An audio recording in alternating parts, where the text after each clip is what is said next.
Hi everyone, my name is Kostya. I work as a security researcher here at Vector AI, and lately there has been some kind of hype around Sliver C2, and we've received a few questions from the field about what Sliver C2 is and what makes it so special. Today I happened to install the new version of Sliver to play around with it and to see what's new. I thought it would be a good opportunity to record myself doing so and show it to you to cover some basics of Sliver C2. Yay! Today's video will have three parts: a quick intro and a hands-on demo. I know I said three parts but listed only two. Just making sure you're still listening. Not funny. In the intro, I will quickly explain what Sliver is and why is it so special. The hands-on demo part, I'll generate a Sliver beacon implant and use it to infect a victim machine. After that, I'll use Sliver server to send some basic commands to the infected machine and control it. Let's start with the intro. I promise to do it quickly. I'll be done in less than 90 seconds. I can do it faster than that. Sliver C2 is a C2 framework. C2 stands for CNC or Command and Control. Command and Control framework is a software platform used to infect victim machines and then to remotely manage them from a central server. It allows an operator to send commands to the infected machine, receive some data back, move laterally, upload or download files, maintain persistency, basically completely control the infected machine by executing commands. And hence the name. Command and Control. Oh, thank you, Inspector Obvious. There are many C2 frameworks, so what makes Sliver so special? First of all, it's free. Free's good. We like free. This tool is open source and free, it is actively maintained, it has a decent documentation, so it's pretty popular with both attackers and red teams. The other thing that makes Sliver so unique is its data jitter evasion mechanism. It is very advanced and as opposed to other tools, it is enabled by default. But I'll elaborate on that a bit later. Sliver is a CLI or command line interface tool, so it doesn't have a fancy graphic interface, but the CLI is very intuitive and the help flag is actually very helpful. Not very impressive. Now that we've got it covered, let's move on to the hands-on part. I'll try to keep it at high level and briefly explain about each tool I use. Let's get down to business. For today, I prepared two virtual machines.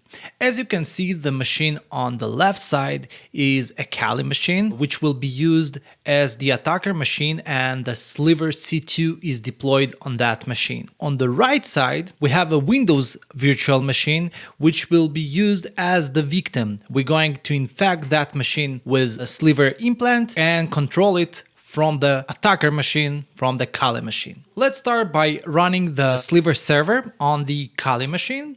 Let's open the terminal and type system start Sliver. This will start the Sliver server. Now let's make sure that the Sliver server has started and listening on its port. So sudo netstat, my password once again, and as you can see, it's listening on that port. Now let's start the Sliver client. As you can see, we're connected and Sliver is running. The next thing would be to start a Sliver listener so we could communicate back to the Sliver server. Let's type in HTTP. Perfect, as you can see, the listener started. We can check that Sliver opened the port by executing netstat again. And as you can see, now we have an open port, AT is open and listening. The next thing would be to generate a beacon implant. So we will type in generate, I can hit tab and it will auto-complete me. And beacon, tab again.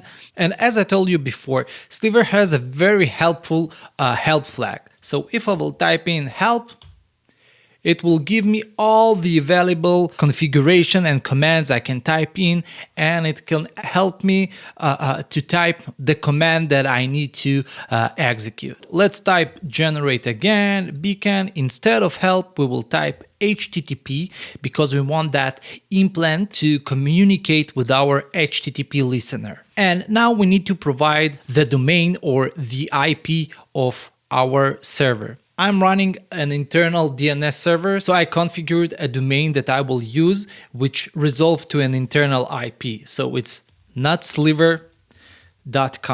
Obviously, it's not a public domain. It's configured only in my environment. The next flag is going to be seconds, and it means how frequently the beacon will communicate back to the server. Let's say every 5 seconds. The last thing is a save flag. We will provide a path where to save our implant infection file.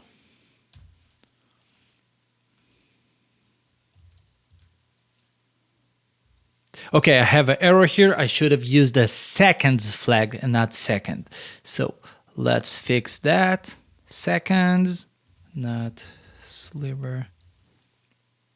Okay, now it's going to take some time to generate the implant. A few moments later. Now that we have the implant file, let's copy it from the attacker machine to the victim. So let's go to that folder.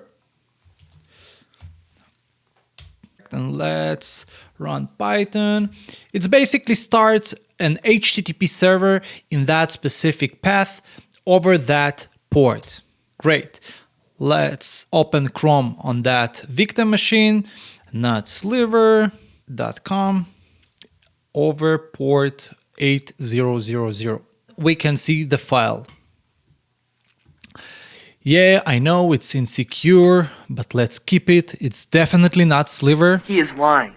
Before executing that, let's stop the server. Before executing the implant, I would like to open Process Explorer.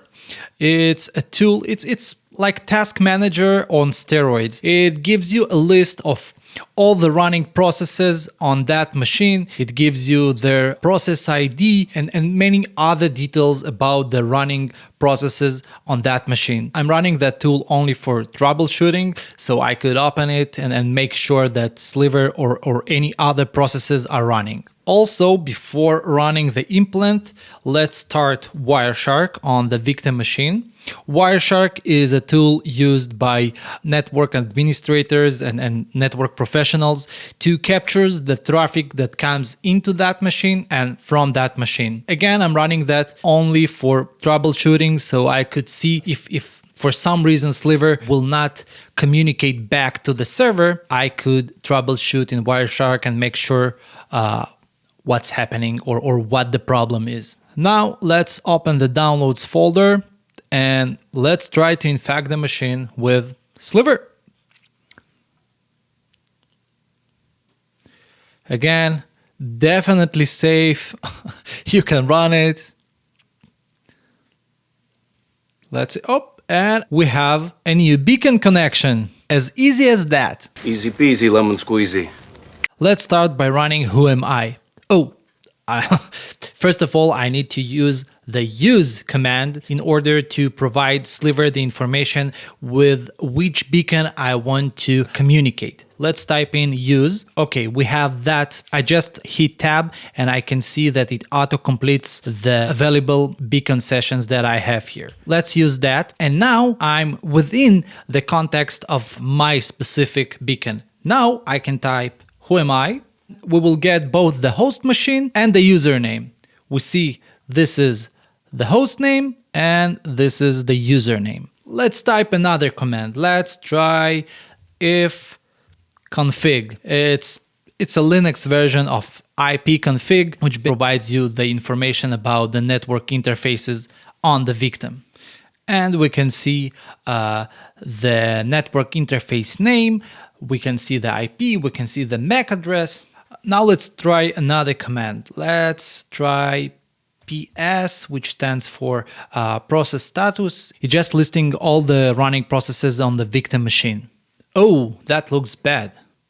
Why is that?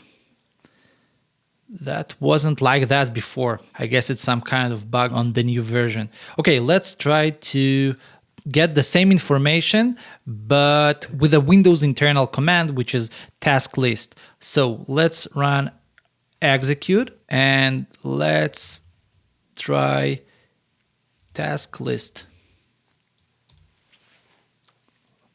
Oh, did you see that black screen for a second? Okay, so the information looks good, but did you notice that black screen for a split of second? Let me try it again. execute task list. Up. Okay, so now the output looks great, but we have that black screen for just a moment. I guess it happens because when we use PS, it happens within the Sliver implant process, which has no window and it's invisible. But when I'm trying to execute task list, I'm actually executing a Windows internal application or program called task list, and it's opening a window for just a second and sending the output back to Sliver server. Let's play the role of an attacker. Let's try to get that output printed out nicely as it is, but without having that black screen for a second. Let's use the help flag that Sliver provides us. So execute, but instead of task list, let's type help. Let's see what flags we can use. Okay, start. We don't want to start it in the background. Okay. Oh, hidden. Hide the window of the spawned process. Okay. Windows only. We're on Windows. So let's try execute hidden task list. A great success! As you can see, we got the list of the running processes without any popping black windows on the victim machine. We remained completely stealthy. Stealthy, man. Stealthy. Just for this demo, open a notepad and let's type in here. This is my personal note. Highly confidential. On the Sliver side, let's type in screenshot. Screenshot written to this path. Okay, let's try and open it.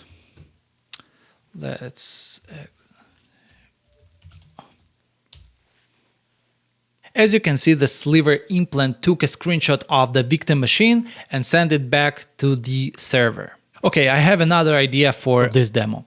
Let's show you the upload command. Let's close that window. Okay, first of all, let's see where my implant is running. So let's type pwd print working directory, the implant running in downloads folder, which is perfect for me. Upload. We will use that command to upload the file from the server, from the attacker, to the victim. Home, Kali.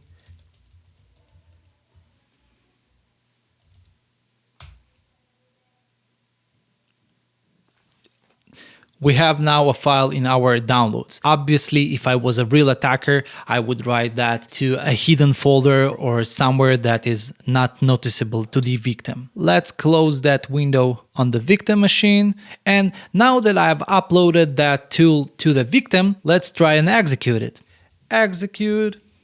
Again, hidden, but this time instead of task list, let's run kl.exe. By the way, kl.exe stands for keylogger. It's a small keylogger I wrote.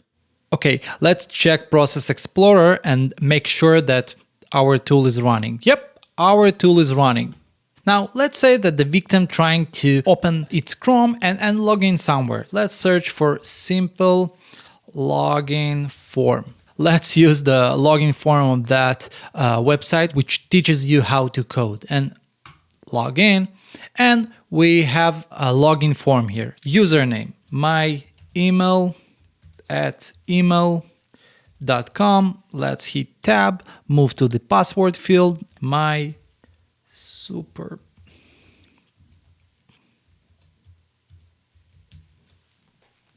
And let's say login. Now that the victim finished logging in, let's try to fetch a file from the machine. dir, which means directory. Oh, I should use Linux command. So let's try ls list.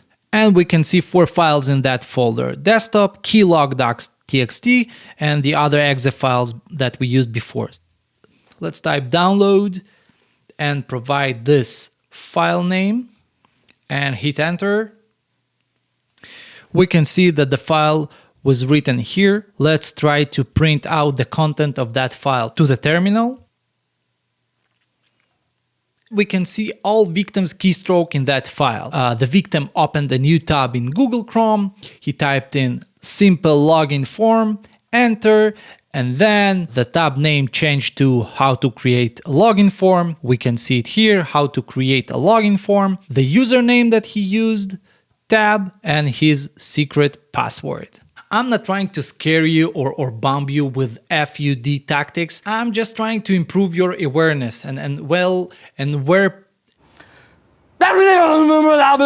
when people are aware, they are much more careful before clicking on links and files. The last thing that I want to show you on the victim machine is the Wireshark window. I just want to emphasize why Sliver's data jitter evasion technique is so unique and special. Let's filter Wireshark so we would have only the communication between the victim and the attacker.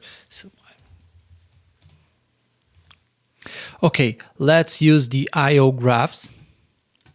So we have a huge spike here. It's most probably when we uploaded or downloaded the file. So let's zoom in after that spike. And let's zoom in once again, even once more. So just to explain you, the y-axis represents the number of bytes being sent every second, and the x-axis is the time. Each spike here represents a beacon being sent from the victim to the server. It is completely randomized. For reference, let me show you how another tool, not Sliver, looks like when it's beaconing. It is completely flat, and that's why Sliver's data jitter is so evasive and hard to detect. And the short moment of marketing, needless to say that Vectra's NDR platform is capable of detecting Sliver. So this is all I have for today. I really hope it was helpful for at least some of you. See you soon and bye bye! Don't forget to like and subscribe!